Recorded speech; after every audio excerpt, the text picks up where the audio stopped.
Hi friends, I'm Joelle Anthony and I do have borderline personality disorder and have been living with it for 31 years now.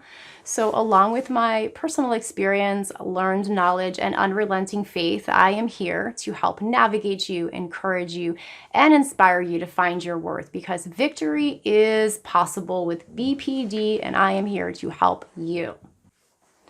So I recall being in the boxing ring with my mental health as early as 7 years old.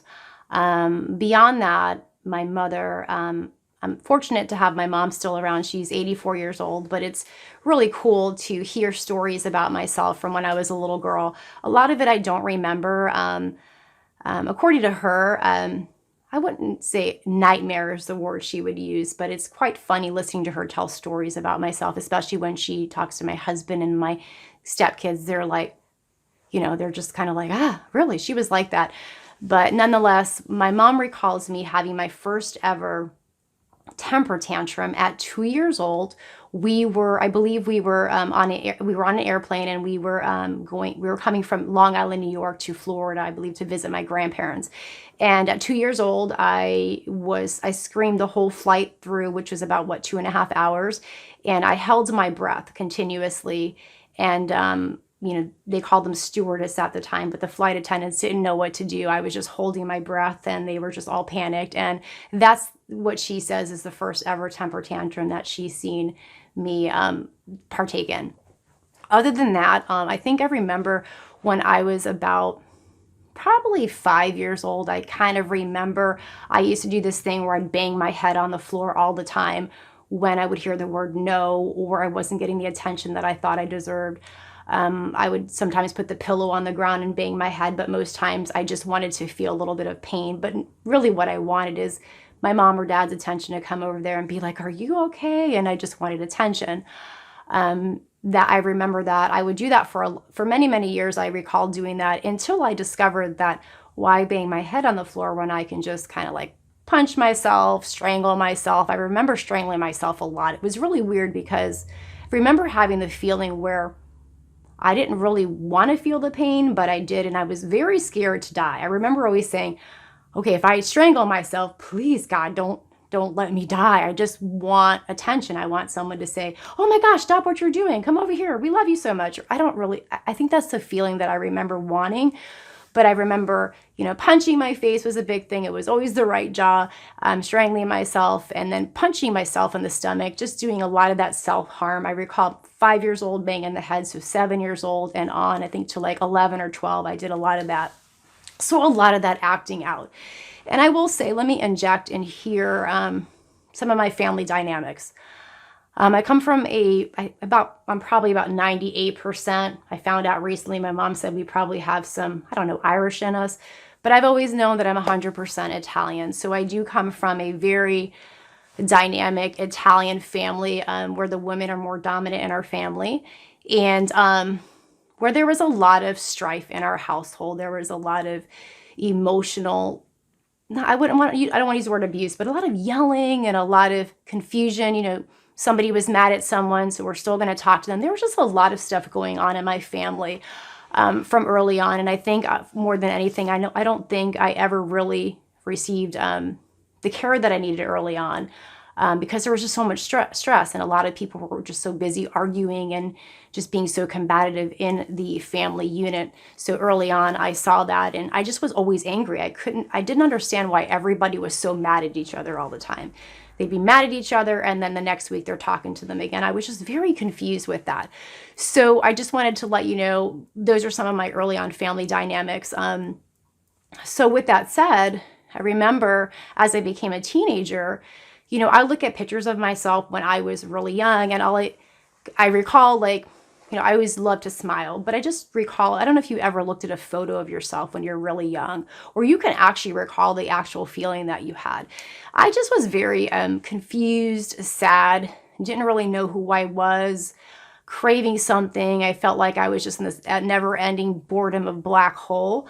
But I was very popular. Kids at school loved me. I was on a bowling league. I started baton twirling at 7 years old, and I was just the kind of person that people just gravitated to. And so no one ever really saw what I was going through internally. And so with that said, it was about 14 years old when everything went downhill with me and I discovered boys. And that was the way that I acted out. I just was really rebellious in that regard. One thing I will say here that I never actually got into was the substance abuse or becoming an alcoholic. I was actually always afraid to die. I always felt like I'd be the one that would, I don't know, smoke marijuana. That was really, I mean, it's popular now, but back in the day, it was like, oh man, you got marijuana, and oh, it's a big thing. I was always the one thinking, because I'm a very fearful person, and you can see that I do carry a lot of anxiety, especially in my voice.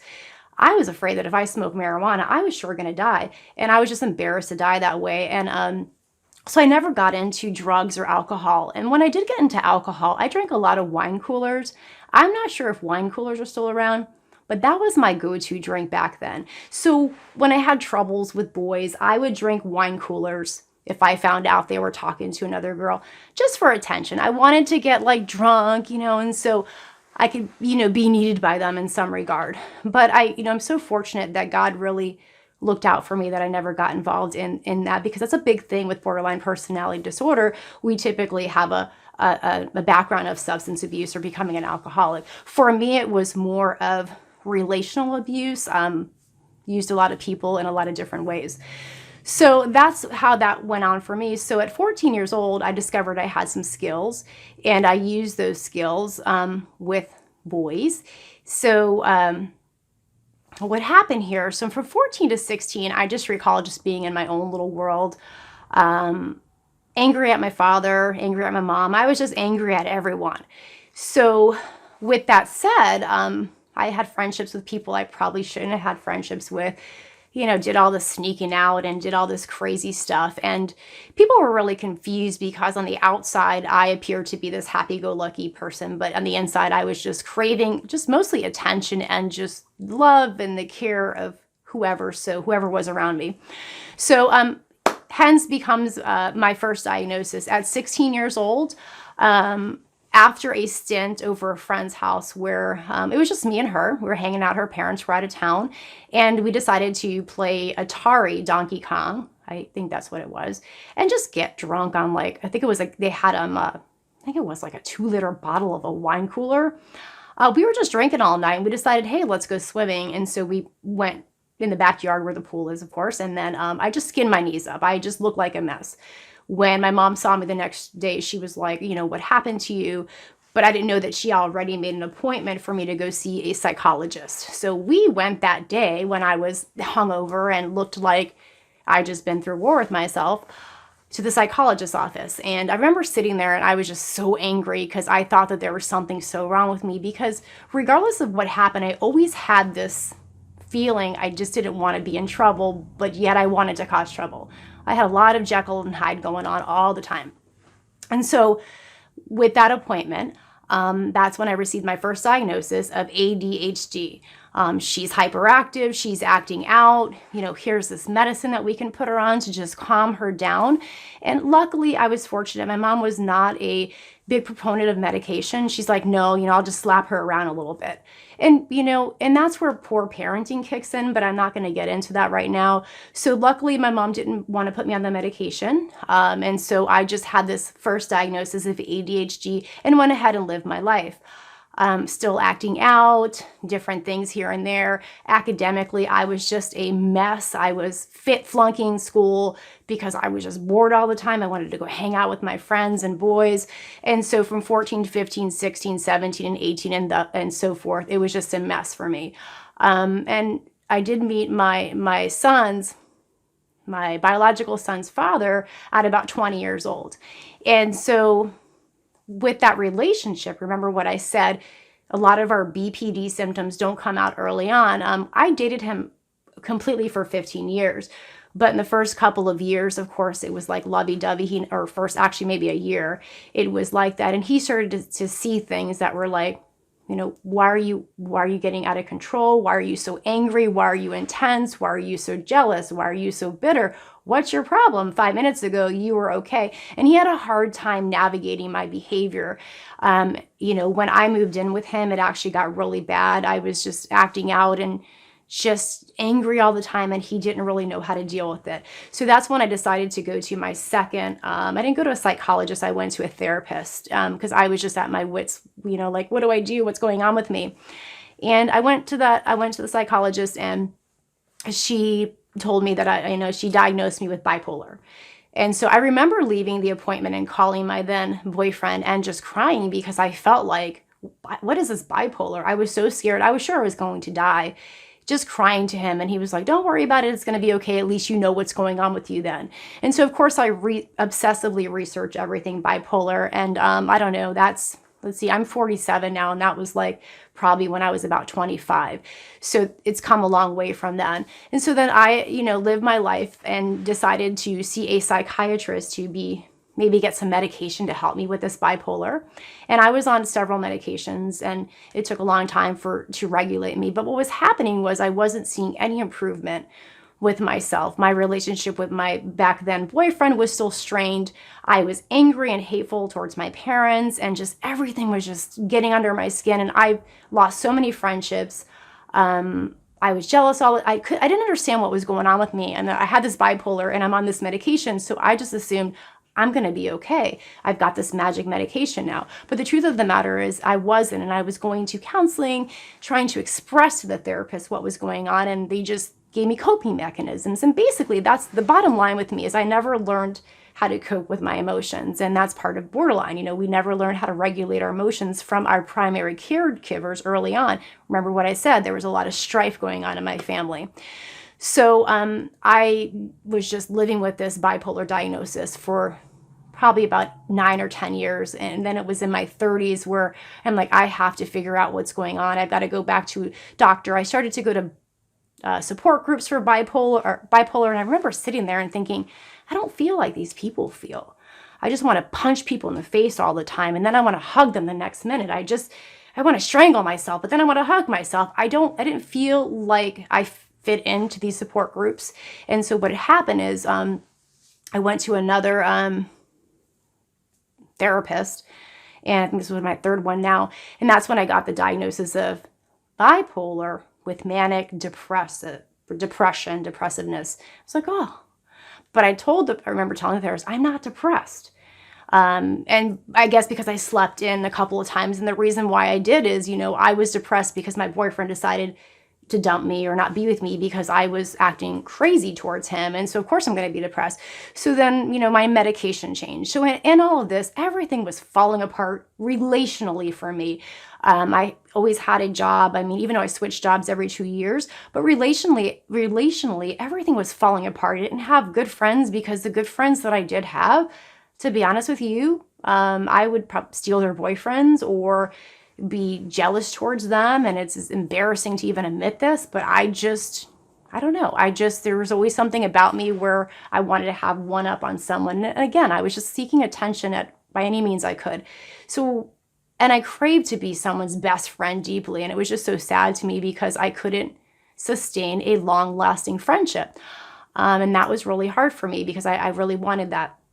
So I would just try to make my boyfriend the all-inclusive friend and, boyfriend. So God forbid if he should have a friend, not Joelle, well, my maiden name Joelle Filippone, it had to be me.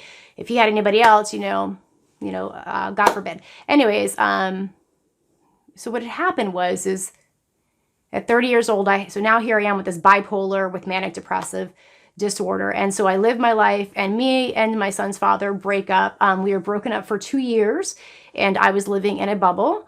I was highly depressed, of course, because now I'm back home living with my mom and dad because I did move in with him. Life was just chaotic, and I did a lot of stuff in those 2 years that I probably shouldn't have. I was out trying to fill that empty hole of boredom with other relationships that I was just destroying along the way. And in that time, it just all so happened that me and that ex-boyfriend got together, and I got pregnant with my son. And so I had we didn't stay together. Whatever happened is I had my son. And I'm going to fast forward now until because I'm just talking about diagnosis. So far I've had the ADHD diagnosed, the bipolar manic depressive. So fast forward 10 years down or 8 years down the road, I'm out there for 8, 9 years dating different men, trying to find a husband or someone that can take me away from whatever it is that I never knew what I was running from. In that time, I started to seek God or Jesus and try to have that relationship with him. So I just wanted something to change in my life because I was so sick and tired of being sick and tired of being sick and tired of just not feeling good inside and losing so many relationships. And I felt lonely. So in all of that, I met my husband, which I think I mentioned before. I met him on eHarmony. And so I met him, and then of course, we dated and we decided to get married because why not? Again, charming, good looking. He saw all this about me. He's like, oh, I got it. I'm pretty sure when he met me, he was like, this is the best catch of my life. Like, why is she not married yet? My goodness. I'm sure that's what he thought. I'm sure he told everybody. And so he was excited and very encouraging when I met him, again, because he didn't see all those symptoms as of yet. So I'm going to keep fast forwarding here. So we ended up getting married after, I think we dated for about a year. We probably should have dated for much longer, but we shouldn't have. But I will say that we went to premarital counseling. And our premarital counselor did let us know that we are going to have some problems in certain areas, which we knew because remember, he did see those temper tantrums when we were dating, but he did still decide to marry me. Fast forward, I'm living in this, we're living together now with his 3 adult kids. I think one was not an adult, my son. We're all living in this home and, just stuff started to happen.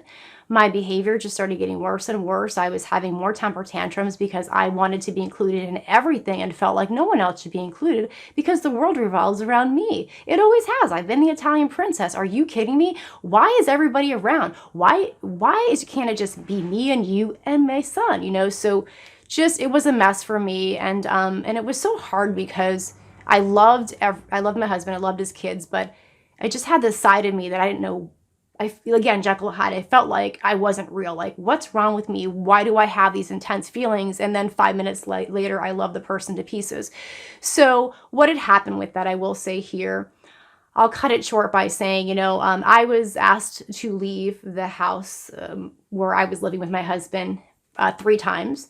I lived in a hotel for a short while. I lived on the floor of I lived in his business at the time, and there's a bunch there. But what I will say is I decided to go to a counselor again to figure out what was going on with me. Well, actually, let me back up. I had forgotten lost my train of thought. In all of this, there was many years of not knowing what was wrong with me. So my husband was trying to help me. And at this time, one of the greatest things ever happened to me is I got saved, and my husband actually baptized me. So now I have this newfound relationship with Jesus. And so with that came a lot of this turmoil, building up inside of what's going on. A lot of the bad was going out and the new was coming in. And it was just a chaotic mess for me internally, because now I have Jesus here to help me fill all these voids. And I felt like, it was just very uncomfortable for me. So with that, there was more temper tantrums, more angry outbursts. And so I started to go to recovery groups, like I've got a behavior problem. I've got to get help for this, behavior problem I have. So I went to some church recovery groups, 12-step programs, whatever, you name it. I actually went to an anger management program. So in all this time, I was trying to seek answers as to what is really going on with me. And even in the anger management class that I went to, I was just like, because anger's a secondary emotion, but it wasn't my primary problem. I wanted to strangle people in 1 minute, but the next minute I didn't want to. So I had to figure out what was going on. But in all this time, there was a lot of stress in the house, a lot of strife. I got to the point where I couldn't handle life anymore. And remember, always afraid to die. So just couldn't handle things. I think I was working 2 jobs. I was getting a little bit of sleep. A lot of stuff was going on. I decided one day to Baker Act myself into a mental health facility. And I think it was a week before Christmas. And I let my husband know this is what I'm going to do. I just can't take life right now. And I just want to punch people and I want to hurt myself because I can't take the pain that I'm going through. Okay, so I've got the signal that time is up. I've kind of rambled on, and I hope that you're still watching. I'm gonna stop here at Baker acting myself because I want to share that story with you next time. It's actually it's kind of a funny story. So next video is going to be about what happened once I Baker acted myself, and thereafter we'll talk about that. And thank you so much for listening. I appreciate you. And if you found anything helpful in this video, please subscribe, like, and share with somebody that can benefit. Just thanks for letting me share my story because it's not easy. So thank you. See you in the next one.